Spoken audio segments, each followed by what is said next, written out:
As Dr. Akmal was talking yesterday, I had threw this little thing together, but I just didn't think it was the right time yesterday to share it. But one of the things he opened up with is the African presence in Asia, and just a few things.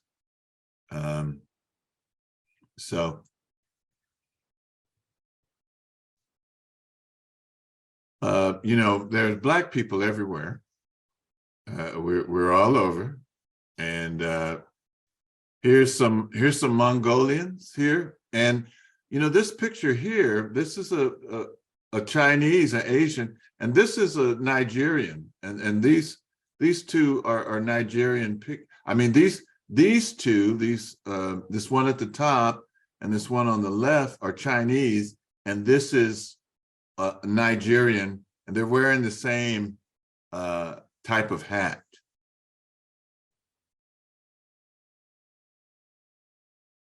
And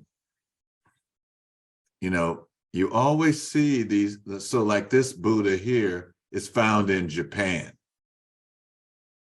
And I'm not sure where this one is from in the middle, but his nose was chipped away, and that's what you find, unfortunately, in many of the sculptures, be there Asia, Africa, or other places.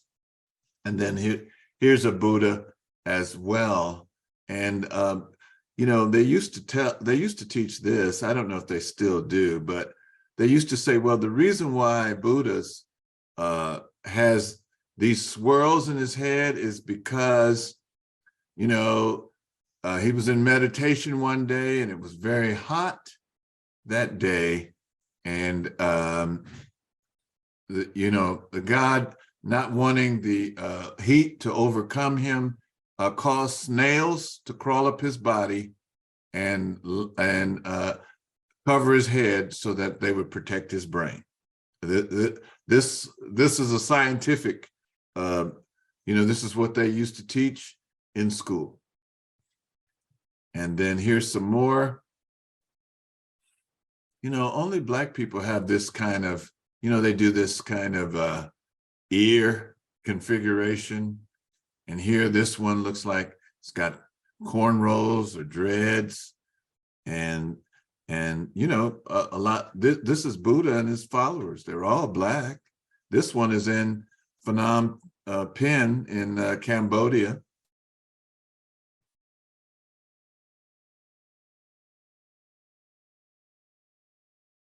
And so this type of bell is in Asia, but here in Nigeria, they're wearing that on their heads. I really love this one. This is in Angkor Wat or Cambodia, and look at these sisters. They got froze. Yeah. And yeah, that's it. So just wanted to share that with you. Actually, this isn't I made another one. I wonder what happened to it, but I had, so maybe I can find it later, but there was, I was watching, there was, let's see, there was a, it was, what's the name of that movie? Anyway, I can't think of it now. Oh, I'll say it's Chris Rock and Jackie Chan. What were those movies? Rush Hour. Rush Hour. So Rush Hour 2 Rush Hour 2, it opens up and they're leaving from LA and they're going to Hong Kong.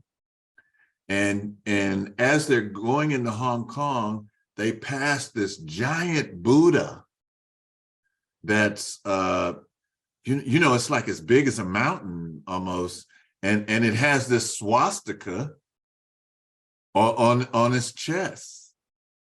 And so somebody like me, I had to go find that one, and that was called the Buddha of Lantau. And that one, I mean, so I mean when you talk about African presence in early Asia, I mean it's just so, like, I'm looking at Sugar D now. There are statues that look like Sugar D. I've seen statues, same features. The features that we were taught to be ashamed of, those features are all over the world. So I just want to give thanks for that, because I don't know, maybe you're like me. When I was growing up, I was ashamed of my big nose. I'm talking about in elementary school. I'm glad I grew out of that, but I didn't have all this information that we have access to now, but anyway, they didn't want us to like ourselves. And I learned that doll thing that they did the first time, they took a white doll and they painted it black, and it was the ugliest doll you ever want to see. So I say that whole thing was skewed and in the setup. It was the ugliest thing you ever want to see. And then they asked them which one would they want, which one you would like to be, whatever. Of course, I'm not going to pick that thing. You took it and painted it black and had it just so, anyway. Yeah. And I know I'm kind of skipping all over the place, but there's one more thing I'd like to share. Somebody posted this, that if I see something that's worthy of saving, I'm going to say, you might see it in a class. But I was listening to this brother, and he was talking about how there's like 13 billion elements in our body, and oddly enough, coincidentally enough, 13 billion years in the universe, and that we're connected to the universe. And here, we get waves for the babes, but our fingerprint, a hurricane, the galaxy. We're all connected, but we just don't realize it. We don't really know how special we are. I know I'm preaching to the choir, but sometimes the choir needs to be preached to too.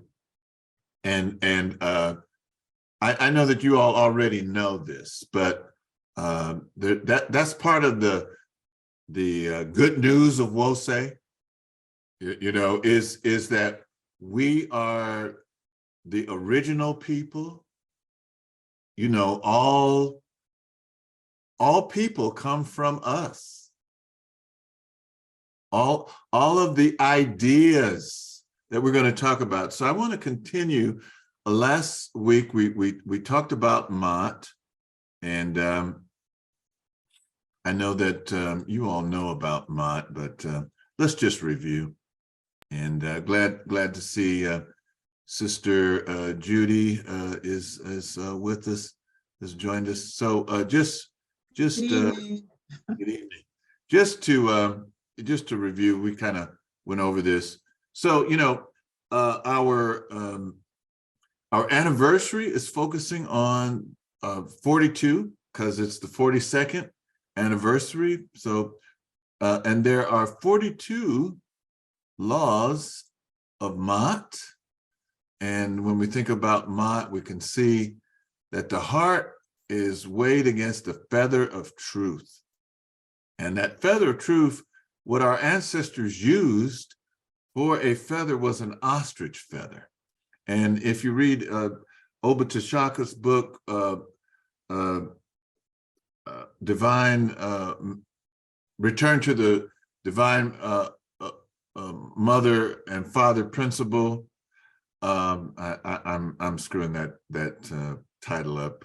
It'll come to me. But in his book, he talks about it's an ostrich feather that's used for the feather of Maat. And the reason why is because of the way that the ostrich runs on the plane. He's actually making that same pattern that we saw with the hair and the fingerprint and the hurricane and the galaxy, and that spiral pattern. And the balancing on the scale against the feather of truth. And here, these are just some basic things. This is referred to as the ib here, and against Maat. And you want to balance out. You want to be able to say, yeah, I've done good on earth. And since in Acts 7:22, the book of Acts in the New Testament, the 7th chapter, the 22nd verse, it says, and Moses was schooled in all the wisdom of the Egyptians. So if they say that Moses came up and went up on a mountain and came down with the 10 commandments, he had already been exposed to the 42 declarations of innocence, and he condensed them into what we have now, the 10 commandments. So there are 42 declarations of innocence, and now this is not generally accepted. So I want to just say this part now. So 42 declarations, it corresponds to the 42 nomes or provinces. But recently, as recently as 2016 for me, in my studies, is that those 42 provinces are really 42 tribes. And that's what our brother Jonathan Owens a few weeks back in Black Knowledge Matters said. He said those 42 are tribes, and you might remember me getting all excited about that. And so each location had a saying, and it would start out, hail, wherever they were located, I have not committed sin. One of them is named, I think it's the 5th one. One of them is named Rasta. And for my friends that are Rasta, I'm sure there used to be a guy in the Bay Area. His name was Rasta Ani I, and he would say that okay, Rasta is mentioned in the Book of the Dead. I remember him saying that. So I have not committed robbery with violence. I'm not stolen. I'm not slain men. All of these things that would produce a just society, a society where these things are not practiced. I've not been angry without a reason. I've not falsely accused another person. I've not been an eavesdropper. I'm not deceitful. I'm not assaulted anyone. All of these things help to produce I've not seduced anyone's wife. I've not polluted myself. I've not terrorized anyone. I've not disobeyed the law. I've not been excessively angry. I've not cursed God. I've not behaved with violent speaking. Sometimes just talking violence can bring violence into being. I've not caused disruption of peace. I've not acted hastily without thought. Sometimes, if you just pause for a minute, it will keep you from doing something bad. If I just, oh wait, yeah, I'm thinking this, but maybe I shouldn't do this. I've not overstepped my boundaries of concern. I'm not exaggerated.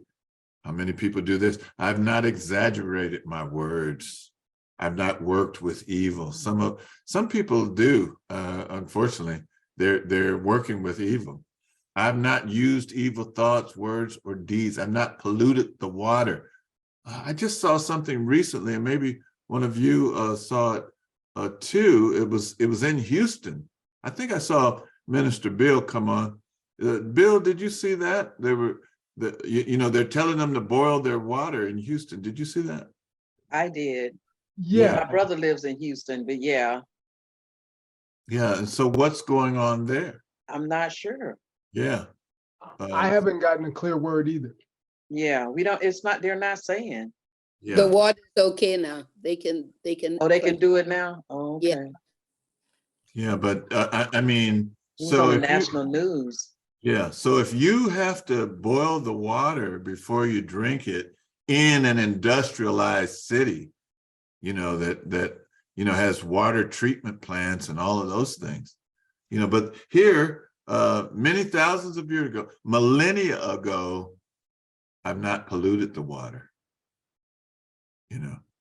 I've not cursed anyone in thought, word, or deed. And cursing is not necessarily, like the way Richard Pryor or Eddie Murphy, I mean, really cursing a person, like wishing them harm. Your thoughts can create situations around people and events. You're very powerful. I've not placed myself on a pedestal. How many people do that? I've not stolen that which belongs to God. They would bring the offerings to the temple, and those would be given out to people as food. But the priest would do that. And I've not stolen that which belongs to God. I've not stolen from or disrespected the deceased. I've not taken food from a child. I've not acted with insolence. I've not destroyed property belonging to God. So, and in Medu Nature, in some quarters, they refer to it as Suf language. I asked my friend Muhammad Fahmy about that. I said, okay, what is it? Is it Medu Nature or Suf? He said the characters are Medu Nature, and he said the Suf part of it is the esoteric part. So to me, this is one of the main glyphs here, this glyph right here, because they use this for measurements. Yeah. And that's how you would write Maat. Actually, you could just write it, after you could draw a line between this ostrich feather and the rest, and you would still have the word Maat written.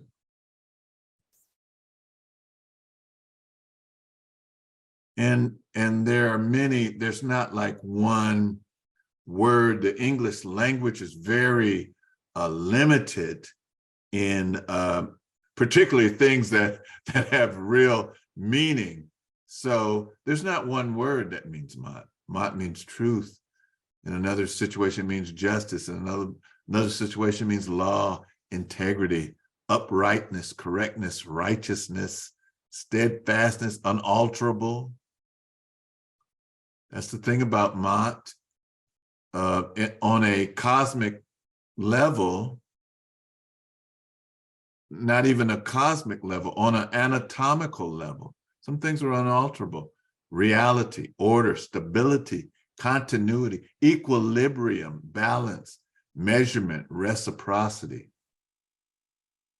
And then Ma, this is, or Ma'a, this is Dr. Savi's, like Dr. Savi's former wife, her name is Maat. She has a clinic that you can contact. It's called the Fig Tree. Her name is Maat. Right, true, genuine, authentic. And then if you look in other languages, Dharma is associated with Maat. The Tao is associated with Maat, and other, and then she has these other names associated with her. And then even the Greeks have names for her. Got someone with a question. Okay, I didn't see that. Thank you. Go ahead. Go ahead, Mona. Yes. I was to go back for a minute, if Want we me can to go go back? back to the last, This one? yes, That one? because I'm remembering something, you know, I'm remembering something, yes. Mhm. Yeah, that's fine. That one is fine. Yeah. I'm remembering something growing up on black and white TV. I think it was Superman. Yes. You know, when you say Maat with the truth, justice, and righteousness. And I'm remembering, I think, of them saying truth, justice, and the American way, Yeah. Yeah. And which is very skewed in terms of justice. Yeah.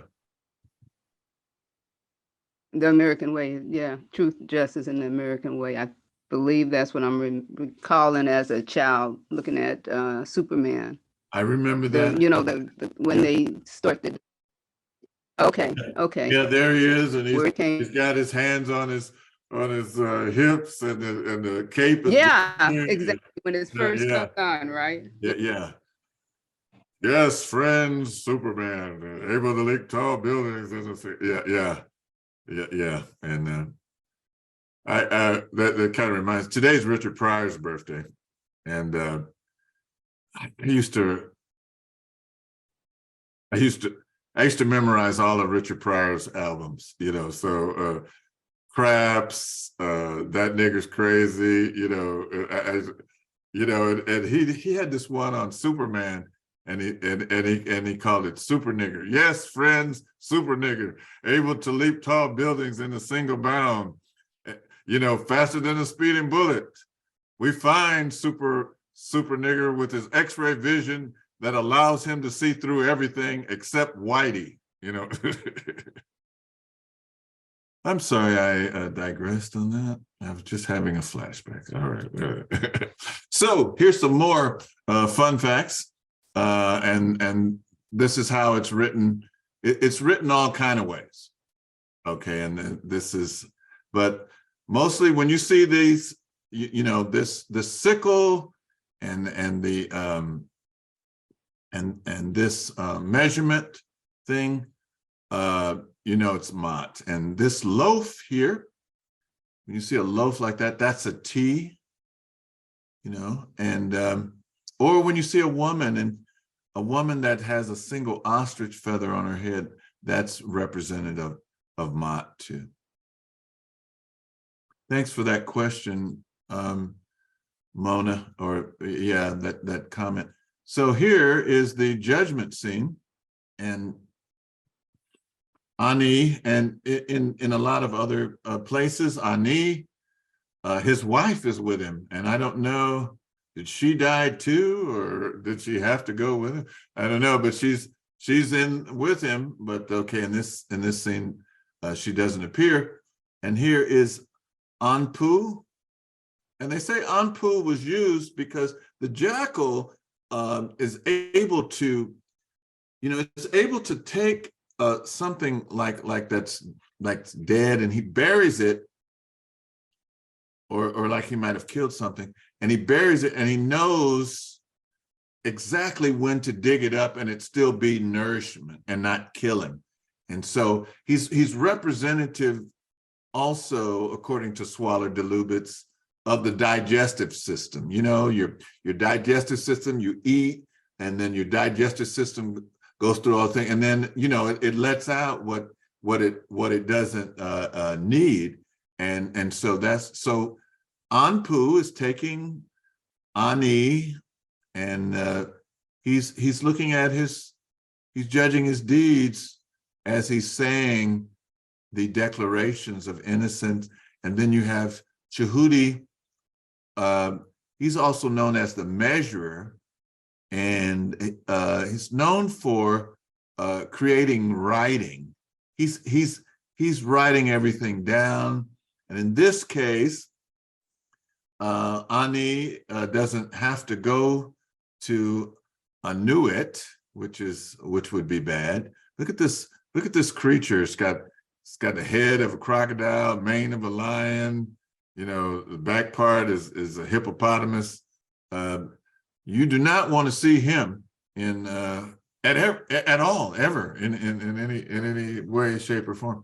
And then so he goes on, and he's led by Hor or Heru to the judge, Wasir, Osiris, and backing him up are his sisters, Aset and Nebhet. It's a lot going on in this picture. I thought that was his wife and his sister. So it's his sister and his wife. Now, what are those that right when you come in, if he's going through the wall, are those little people up there for? So these are Yeah. the sons of Horus. These are the sons of Horus. But you know, this is representative of the Nile. And then some people, the way that they analyze it, these are the fallopian tubes. You know, and he's being born on that lotus. Yeah, there's a lot, and let me just tell you, sisters and brothers, I don't pretend to know everything that's going on in here. I mean, that's for us all to kind of just look at and analyze and try to get as much as we can, you know, on it, just looking at it.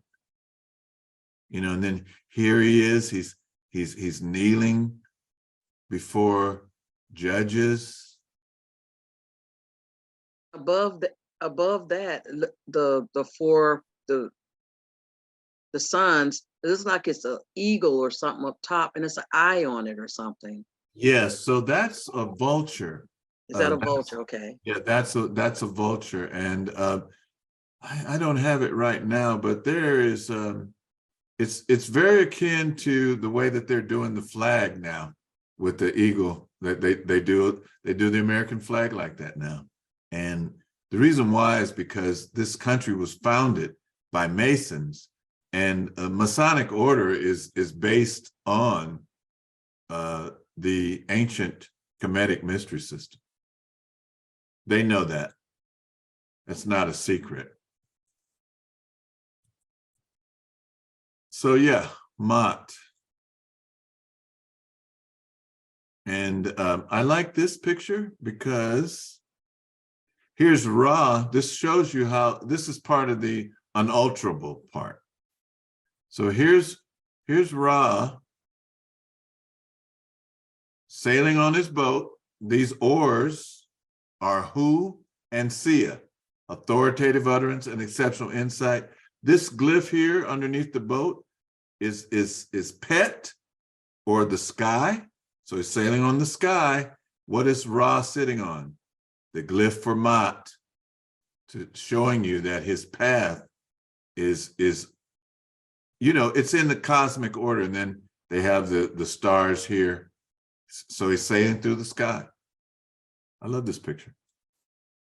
And here we see, you know, really the sun is moving, but to us, it's really the earth that's orbiting the sun and spinning on its axis that gives us day and night. So this is I just included this just to show you sun on its path.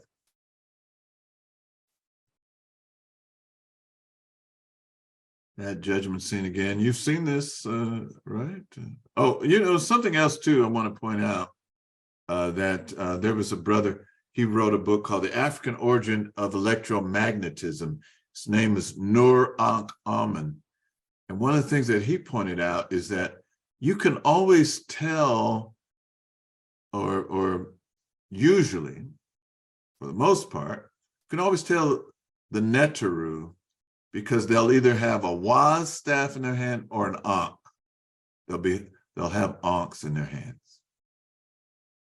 You know, so that's, and here these, they have Ankhs, different things. So, and here, so that's what that's showing us is right here in this upper left-hand corner. You see him, he's done like a sacrifice, he's brought offerings. There's an offering table. And that's what Dr. Akmal was talking about yesterday, you know, your altar. So that they were showing that altar. And here, different aspects. So these are those Neteru that he's balanced, that he's prostrating himself before. You know, cognitive will, reason, emotion, earthly, heavenly, feelings, witness, senses, speech, multidiscipline, comprehension, utterance, all of these, light, air, water, earth, other points of light. That's who so he's getting in tune and trying to be in balance with all of creation. And this is a modern conception of the same picture.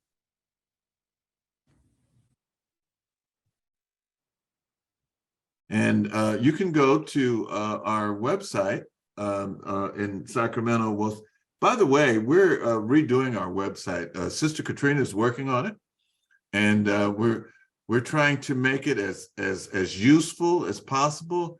She said she'd like to get it out before Kwanzaa, and hopefully we'll be able to. I'm the one that's holding her up on it, you know, so just getting everything to her that she needs. But if you went to our website now, wosaysag.com, you can download this, and this is Dr. Obenga's 25 dimensions of Maat. And he shows, it covers the sacred, the cosmos, the state, the society, the human, covers religion, cosmic, political, social, anthropological. And so theology, cosmic myths, divine monarchy, clergy, religious anthropology, cosmology, the glory of the Per-Ah as the sun, all of these different things, family, sociology, protection, all Maat covers all of these aspects in creation. And now, in Dr. Karinga wrote this book, Maat, the Moral Ideal in Ancient Egypt. And I'm going to tell you, Dr. Karinga, his scholarship is really good. I mean, when you read his books, and I was able to get him to sign it. When you read his books, I mean, he really does a lot. So these are the table of contents, and it's not just academia, you know. It has something that everybody can relate to, and we're going to cover just a couple of things. So Kun Anup or Kun Anpu urges leaders to speak Maat, to do Maat, for it is mighty, it is great, it endures, its worth is tested, it leads one to blessedness. And this here, just so you know, this is, when you see words like this is known as a transliteration. So someone has taken the pictures that we see and given them a phonics to it, and this is how people come to, oddly enough, the pronunciation of those ancient words. And here he says that it's the totality of ordered existence. It represents things in harmony and in place. The political domain in which Maat is justice in opposition to injustice. The social domain in which the focus is on right relations and duty in the context of community. And 4, the personal domain in which following the rules of Maat is to realize concretely the universal order in oneself. That's very important. To realize concretely the universal order in oneself, to live in harmony with the ordered whole. And then this book was written, it's like about, I don't know, 500 pages. Maat, Guiding Principles of Moral Living, Instructions for Children. And these folks here, the Kilimanjaros, I'm going to guess that these are husband and wife, perhaps. Anyway, this group put this book together. This group of people put this book together, and this is what's said about it. The way of Maat is to act out the center of consciousness. The heart, acting out of the heart, is called the virtue of love. As one progresses in knowledge on the service to others pathway, the more he or she incorporates the principles of Maat into her life. It's the foundation of human life. It's about the promotion of sanity, order, balance, harmony, peace, justice among human beings. Excellent condition of our ancestors is attributed to their application of these metaphysical realities in their daily lives. So it's not just, oh, hey, the Egyptians were Black, but it's the philosophy, it's the practice. And we always strive, even though sometimes we may fall short, to be ma karu, to be true of voice, to be justified. And trying to remember why I put this in. I coming forth am Amen, the hidden, pure of heart, within the pure of body. I live through my words. Now, the opposite of Maat is Isfet. It means injustice, it means chaos, it means violence, as a verb, to do evil. So when you see this, that's what it's telling you. Yeah, disorder, acts of uncreation, lying, opposition. I didn't mean to click that right there. Come back. Do not steal, do not distort speech, do not murder, do not have sex with another spouse, do not, just things that will keep harmony among people. So, yeah, this is the book, and I was trying to show you. See how thick that book is?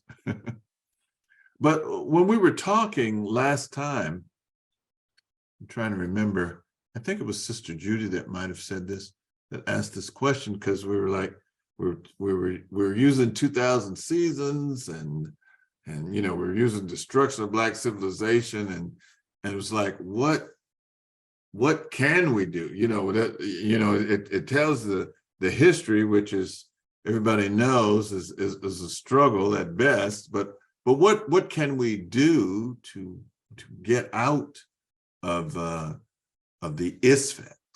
And So this is one of the things here. So I took a picture, and so in that book, so on page 303, questions, what is important in life?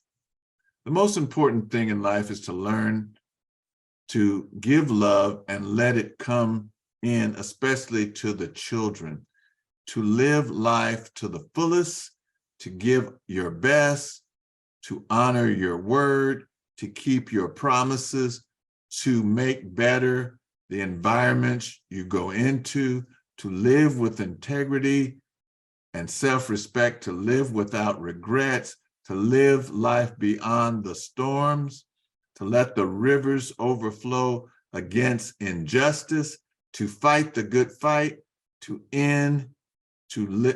end, to live with passion and purpose, to challenge perfection, to cherish every moment, to see hardships as an opportunity, to not waste opportunity, to seize the moment, to win when winning is possible, to finish strong, reciprocity, balance. You know, so there are many questions in this section. Does love conquer all? And it says yes. And what does it mean? What does it mean to waste life's opportunities? And I thought this was a good one. I think this is probably the main reason why I took this picture. It says, when one has not given his or her best to things that have meaning, many people walk around treating life as if it's not worth anything. They seem half asleep even when they are doing things they think are important. This is because they are chasing the wrong things. The way to bring meaning to life is to devote yourself to loving yourself, loving others, devoting yourself to your community around you, and devoting yourself to creating something good that gives you purpose. And there are many questions in this section. I'm going to keep going because we're running out of time. You know, this didn't come out big enough. I think I might have made it a little bigger. Let's see. Okay, so the ib. I think this is very important because it's not only the heart, but you know, in the way our ancestors looked at it, it actually means heart and mind. The key to the responsible exercise of free will is moral conscious, which the ancient Egyptians conceived as rooted in the heart, called the ib. Actually, the ib means heart and mind. Heart and mind. And so a Ptah Hotep says, a man's heart is his life, property, and health.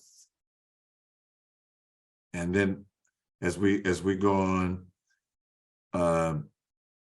you know, this links the heart as moral, conscious to Maat, and Maat is already established as the ground of good life on earth and divine life in the afterlife. And then it keeps on here. I like this saying that's Antef, who was at the time of Tutmosis III. Tutmosis III was referred to as the Napoleon of antiquity. And he conquered most of the known world during his time. It was in the 18th dynastic period. But one of his, the people that was in his court said, "It was my heart that made me do this as it guided me. It was for me an excellent instructor, and I did not disobey what it said, for I feared rejecting its guidance. I flourished greatly because of it. I excelled through what caused me to do.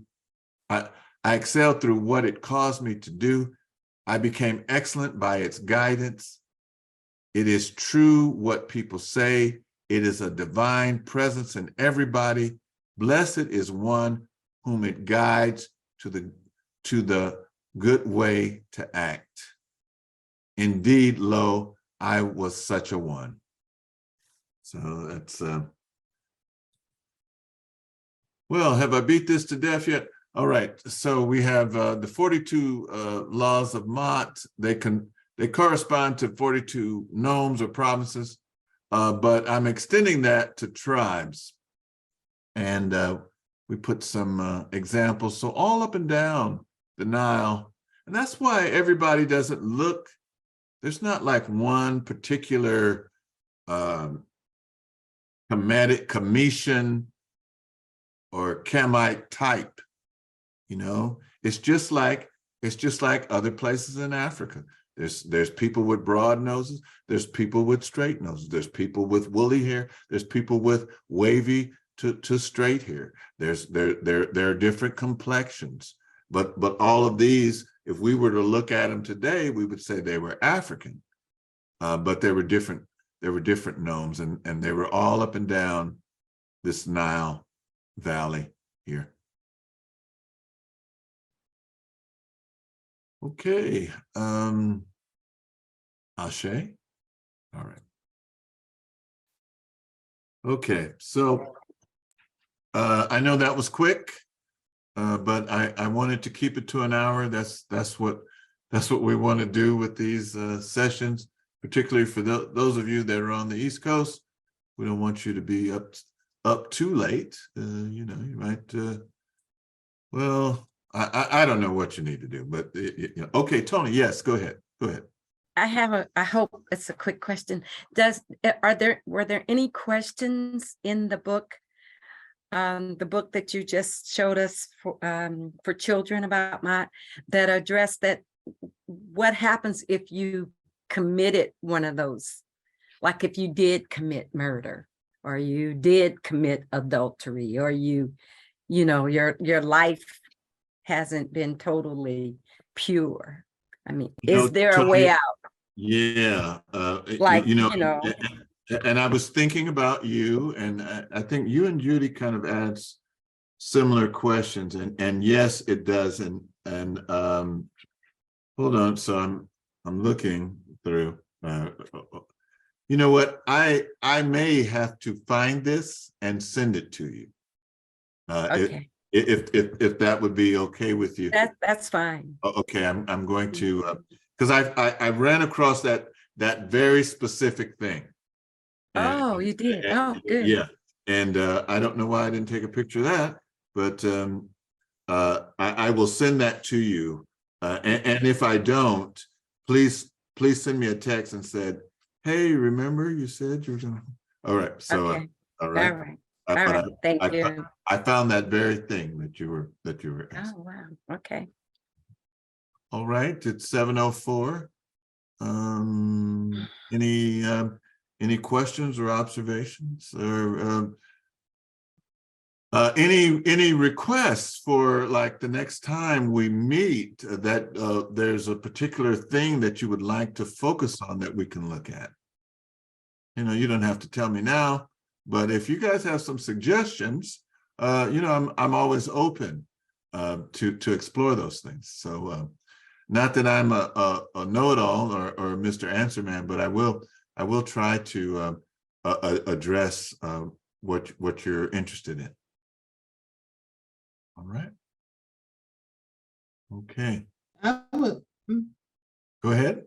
good evening. Yes, I would like to make a comment in regards to, I remember Sister Tony asking that question last week too, and I think it was just her. I didn't ask that question, but my feelings is just my feelings. I would think that my interpretation is that, you know, that's the whole point of striving to live Maat, and you're always growing and improving. You're always changing, and in my mind, that's what, you know, the Most High wants us to evolve and to, you know, that's most of us. When I think about what I did, well, I'm 29 again, but several years ago, there are many things that I've done, you know, and I'm a totally different person.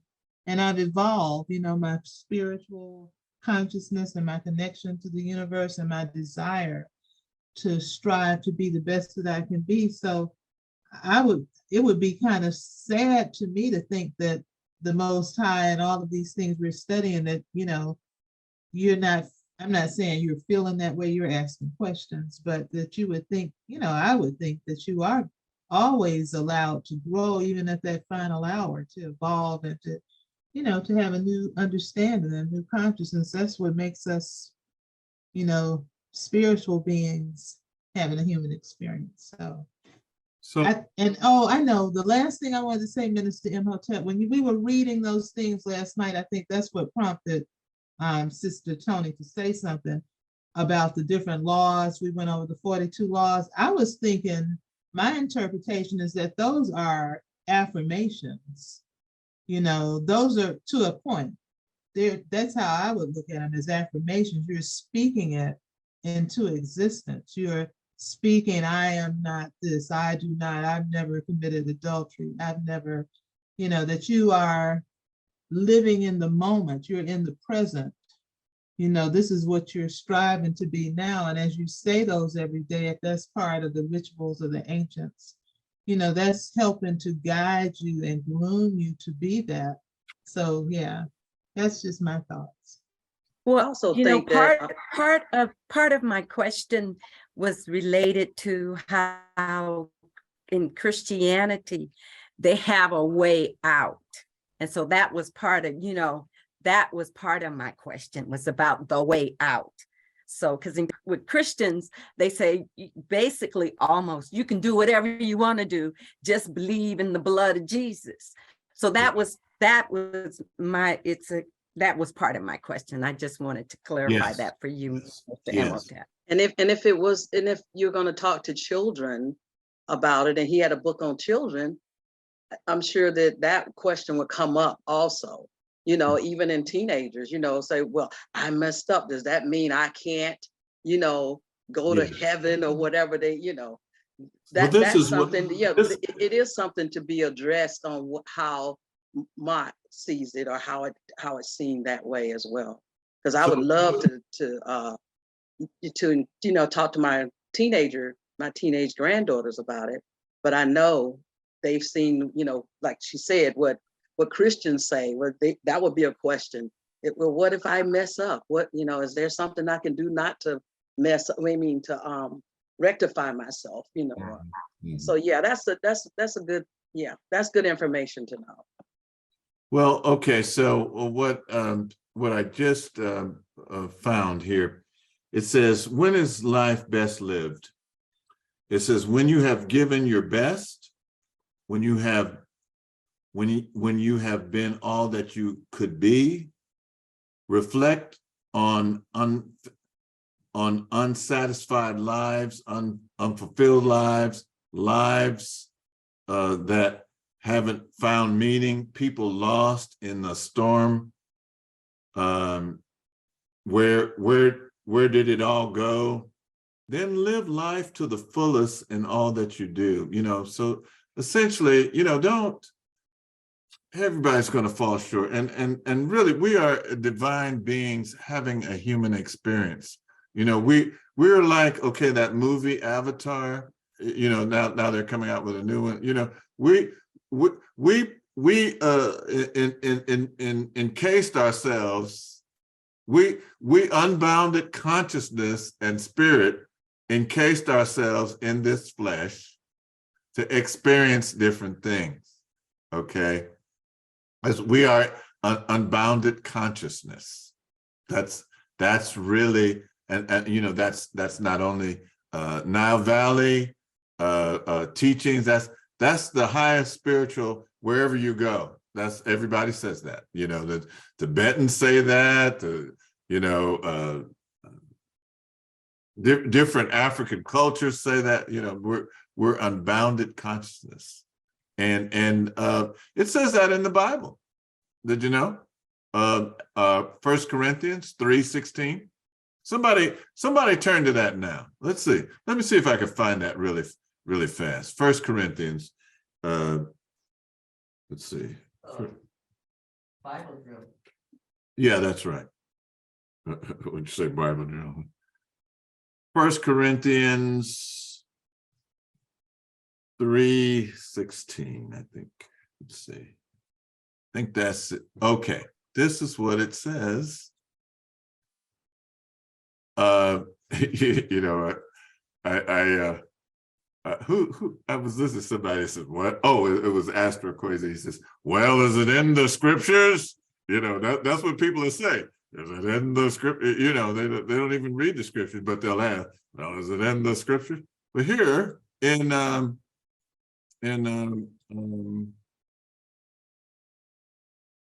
Corinthians 16, it says, do you not know that you yourselves are God's temple and God's spirit dwells? Well, that's one interpretation, but in other interpretations, it says God dwells in you.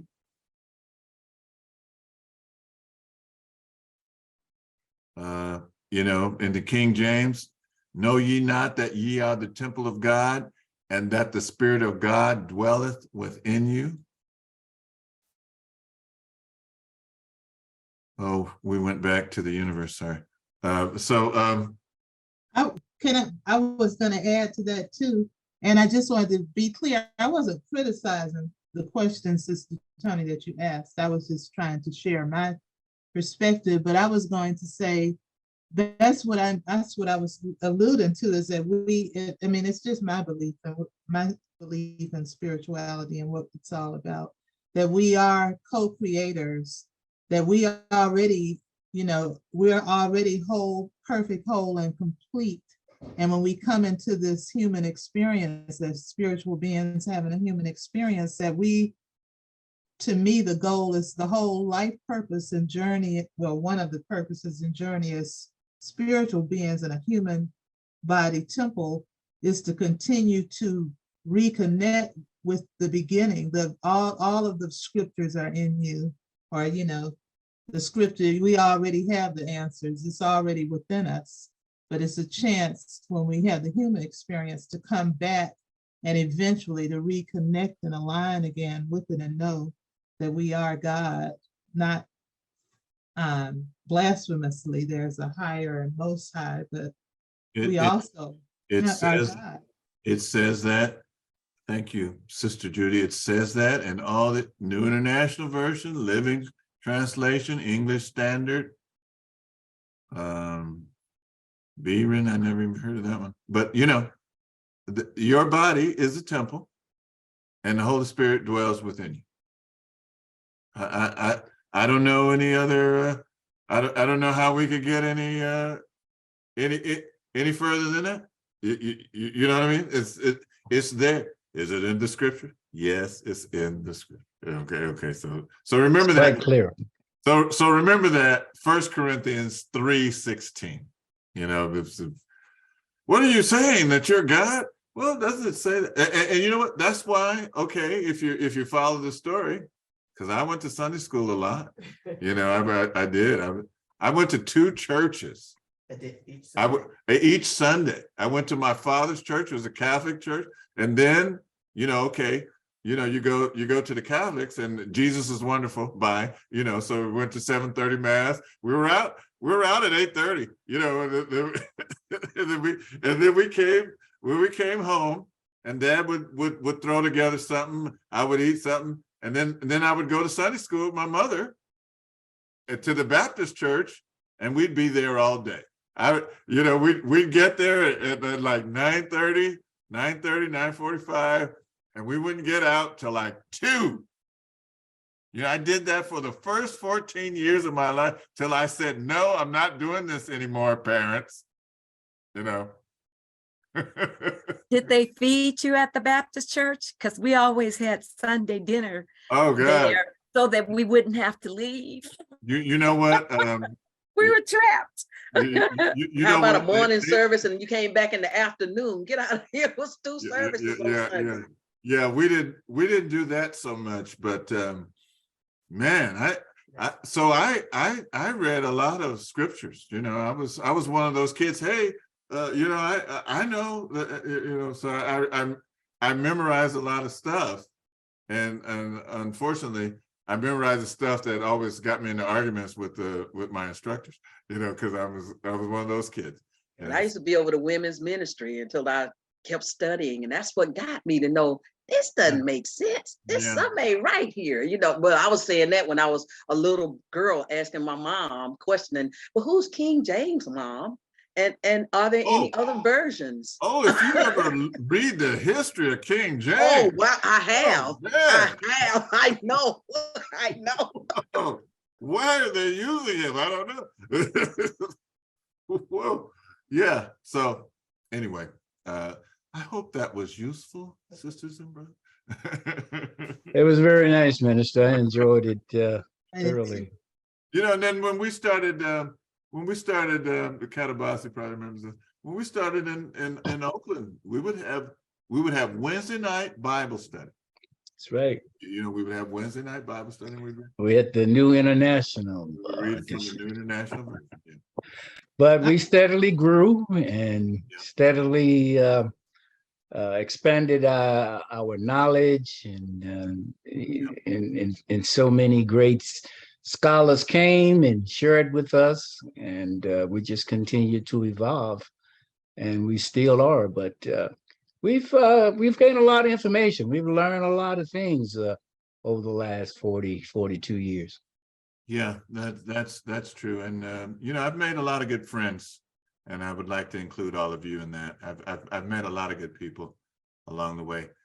Minister, Yes, go Minister Imhotep, because I know you're gonna say good night. I have an idea of one thing that I'm interested in learning more about all right. at the appointed time when you find the time. But I was gonna say, I was thinking there's a lot of symbology and, symbolism, I should say, in these sacred texts. So isn't there something that deals, when I think about the sun, I've heard people talk about the sun rising and setting, that's it's a symbolism of, it's also everything in life and that nature is symbols and showing us things. And that's also a chance to show the renewal. So I was thinking too about Sister Tony's question and thinking about how I would relate to that question or answers, that we are getting an opportunity to renew ourselves each time, just like the sun sets. Every day we awaken, we have that chance to. So I was thinking maybe if you gave us more information at some point about the sun, Amun Ra, Akhenaten. All right. And you know what, that'll be that's what we'll talk about. So we'll next week, I mean, or not next, so next Thursday, so we're going to advertise this one. So Dr. Finch next Thursday, so come to that one. We want to try to get a lot of people there and notice, but on the next which will be the third Thursday, we're going to talk about Keper, Ra, Atum or Aten, Amen. We're gonna they're actually just 5 phases of the sun. They're different aspects of the sun at different times of the day. So, and if we don't get through it, we'll just, what's left, we'll continue. Okay. And I guess I'm thinking resurrection or something, renewal, how it relates to all of the above. Well, yes, that part of the resurrection is associated with the sun. That's definitely true. That's definitely true. I enjoyed the class very much. Well, you all are just really nice people. I know that I can be a little bit oh, what's the word? Oh, here, somebody just said rambling. Those Doris. Okay. Mr. Doris, it was my fault. I'm sorry. As long as he answers the question, it's like, okay, and he'll go on to something else, and then he forgets what he was answering, so. Oh, yeah, it happens. Write it down, so. Don't laugh at me, That Tony. happens to me too. All right. Hey, live up, everyone.